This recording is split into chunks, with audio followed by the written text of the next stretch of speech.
Hello there, welcome back to another show. Today I'm going to talk about Men with Guns, a film by John Sayles made just after Lone Star, which won one of his nominated for Oscars, and it's a big success. This was his big follow-up, which was in the Spanish language.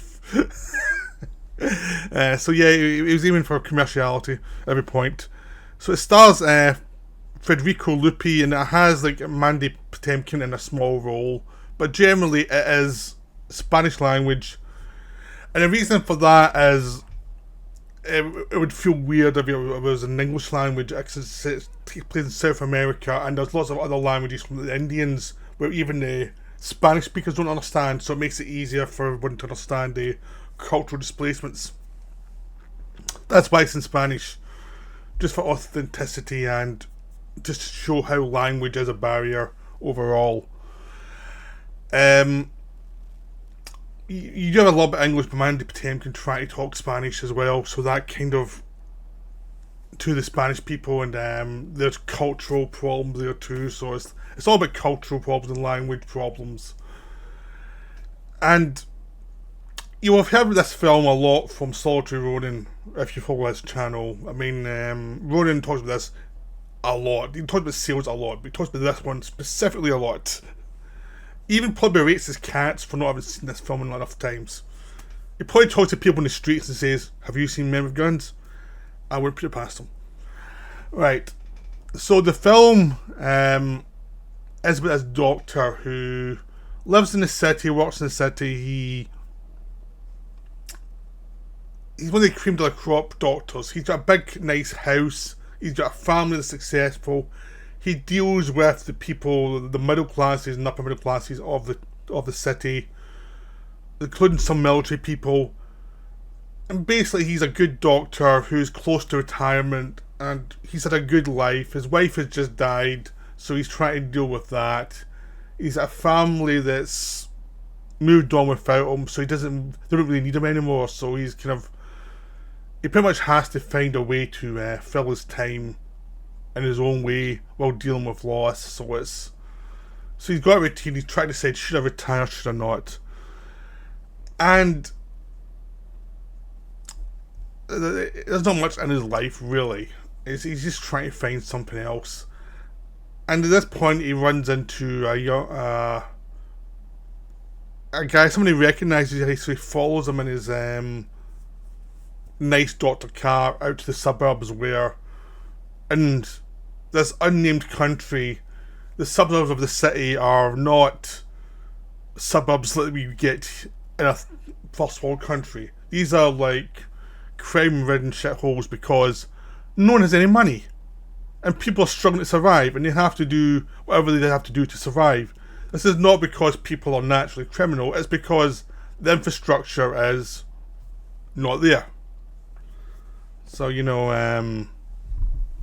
you can't send Batman in to solve these problems. That's a problem of finance and of education and of all these other things that people don't like to talk about. But why countries fail. So he talks to the doctor. He talks to this guy who was a doctor, who's renowned as being a doctor, and he just works the street. So this guy's an education. He refuses to practice his skills anymore.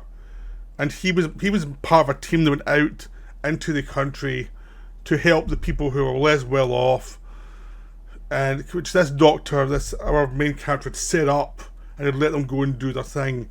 And then he'd just gone back on with his life. But he viewed this as his legacy. It's like the fact is he sent all these people out to help the poor for a time at least, so that they could give them like provisions to build up the country.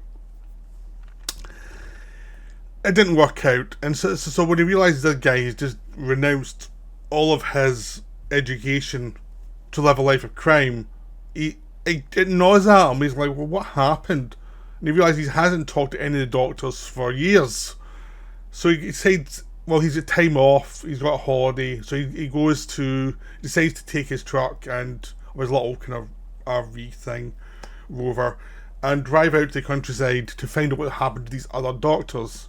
Because in the city he knows there's some problems, he knows there's some rebels, but it's not his problem really. It's a problem of the poor, and it's nothing to do with him. I mean, you can listen to generals talk about stuff and see it's all the problems of the guerrillas. But when he goes out there, he realizes the guerrillas are basically people trying to survive, and it's basically a journey for him through these different areas that are all kind of been hammered by the military right wing, who are also caught in the crossfire between them and the guerrillas. Because the guerrillas, if you help the army, the guerrillas will kill you, and if you help the guerrillas, the army will kill you. So there's no way to be in the middle or to be neutral. Because if he's doing nothing, someone will kill you as well. And it's about him going through all of these towns. We start off in kind of slightly bigger towns that have been savaged and destroyed. But he goes to a bigger town, which is where the tourists can go. Then he goes to a smaller town where it's been destroyed. And then he goes to these mountain places that are just like people are starving. Like what a child is ill, and he's trying to find out what's wrong. And he realizes it's just because it doesn't have proper nutrition. He has to tell his mother, you need to get proper nutrition for this baby for it to survive. And it's like, well, where do I find it? And he slowly goes. It's a voyage, this odyssey through this war-torn landscape where he starts to pick up different people who help him along. There's a kid who's just a scavenger, who's just trying to survive in this. He's basically been abandoned, so there's no one cares what happens to him. And you never quite know like whose side he's on, because he's basically on the side of whoever will, you know,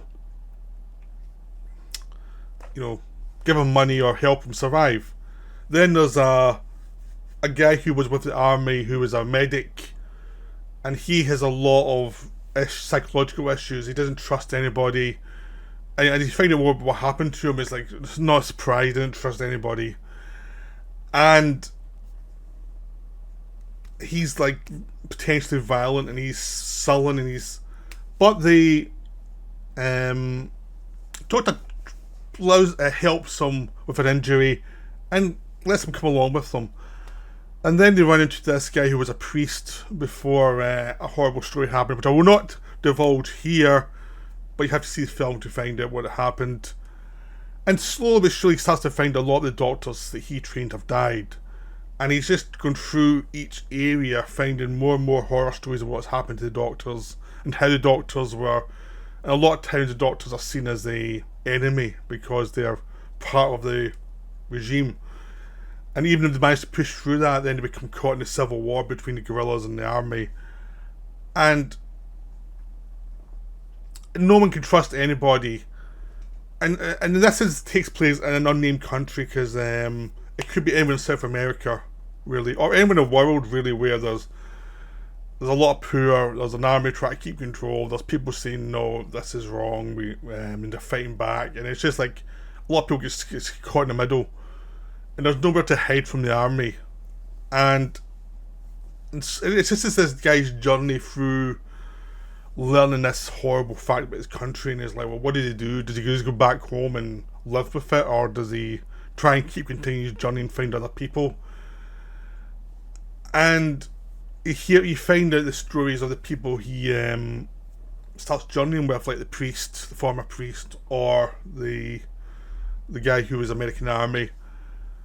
And essentially it becomes a story where the people he meets have much more interest in darker stories than our lead character. It's about him listening to the stories and taking in the fact that what he thought of his legacy wasn't anything. It was just a facade by the government to look good. It had no impact whatsoever, and there was nothing of any impact whatsoever in the country.